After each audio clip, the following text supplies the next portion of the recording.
Medek tabiruba pumno mapu taram na okchari ngasigi video sigi topic asi mayamna soidana maki thumbnail da su ubiram lagani koina phone si software update lakpa matam da koi update laiba khuding asi tawba darkar tabra natragana hairiba software update adu karam anouba update sing yauri amadi software update khuding lakpa matam da koi tawgadra natragana tawroidra haiba sigi matang da tetangna semjaba video duni aina ngasigi video sida aigi isamang na sinariba sugba phone asida lakpa software update adu mayam the screen recording tawrakanda hairiba update sing adu da kari yauri loinana update sing asi aikoina update laiba khuding gi tha gi laiba security page natragana update adu da aikoina karam makhal gi anouba update sing uba phangani hairiba update asi tawba matam da aikoi gi phone adu da amang ba oigadara natragana hairiba update adu install tawba matam da anouba karam ba uba phangada gi haibna sing sing asi gi matang da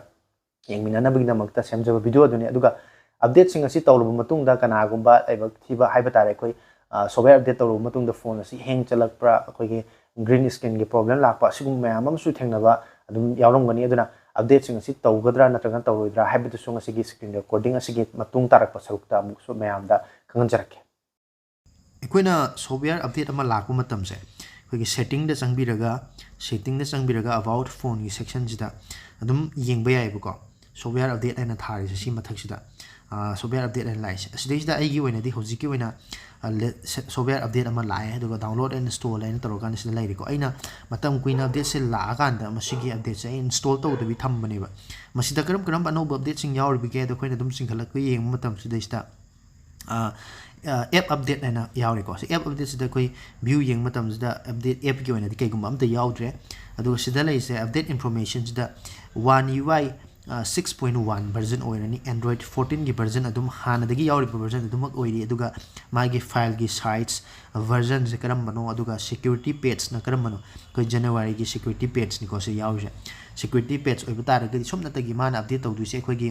antivirus kumba hai tare na security phone ji security se khatane update tawdu se aduna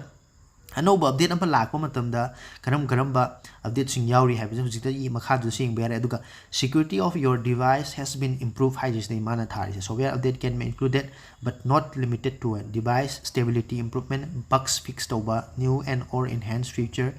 further improvement of performance to get the best of your device kind of mana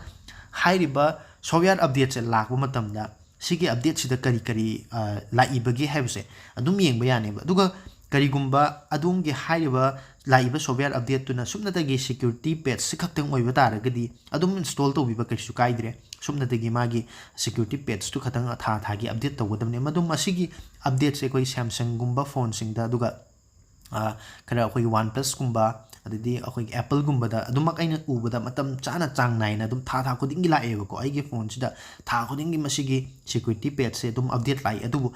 kari gumba brand khara dadi phone khara dadi masigi update se adum matam chang ba yawi ko tha ni hum leraga lakpa aduga lakta ba sudum yawi aduga kari gumba adom gi phone du da Android version anouba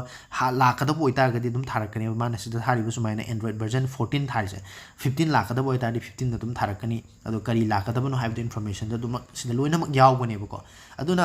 maru oina mukamu ekoina ningsing bigadaba se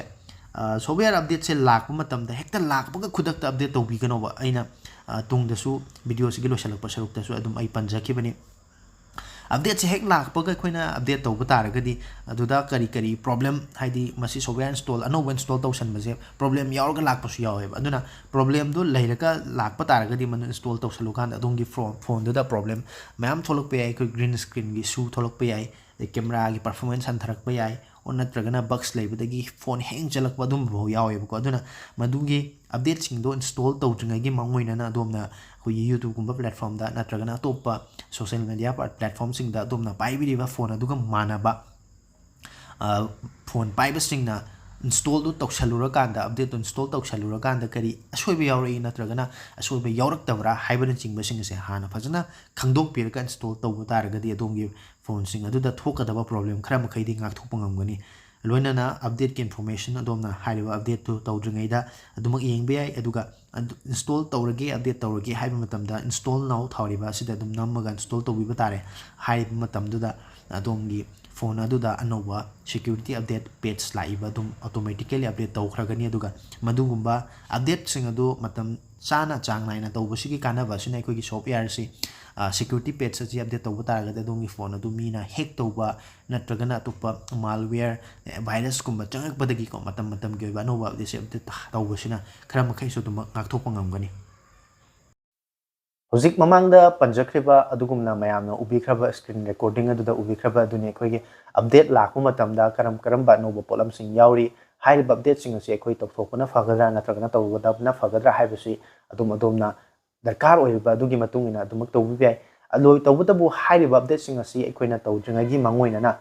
maru oina YouTube kumba natragana atopa social media platform singada adomna paibiriba phone gi design aduga manaba phone paibe user singna update sing adu tawro khaba matungda phone da kari problem lei natragana problem lei tabra haibna sing basing asi update sing asi yamna fajana munna tabiraga yengbiraga update tawba taragadi adomda problem kaya asi dagi nga thokpa loinana madudagi kajitang warba sung thokpa ngamgani loinana hairiba sing asi gi matang da su matam gi oiba no update sing leiba taraga soidana maki channel asida purakpa ngamna bo hontnajage aduga software update si install tawba matamda adomna section bigidaba si dongi phone da karigumba akhoi memory card haiba tare akhoi memory card si yauba taragadi SD card si yauba taragadi madu lauthok piraga update tawibana khwaidagi hena fagani maramdi akhoi SD card si yauna update tawba matamda akhoi SD card asi corrupt oiba adugi memory card aduda yaukriba videos photos na singba dongi data sing adu yengba yadaba si marak mukta yaugale aduna update tawba matamda SD card chingba sing asi lauthok piraga phone gi battery asi full yauhallaba matamda tawbibana adongi damukta khwaidagi faba option amasu oigani masini ngasigi akhoi software update ama lakpa matamda akhoi masi khudimak tawba fawra natragana faroidra madung amasung hairiba update sing asi tawbuda kari mangjaba legadagi haiba sing asigi matangda tenthakna semjaba video aduni channel asida nongna changbirakpa singna subscribe tawdribo orkadi channel asibu subscribe tawsanbiramo video asibu miyeng tabiriba punamakna video asibu like tawsanbiramo tungdasu asigumlaba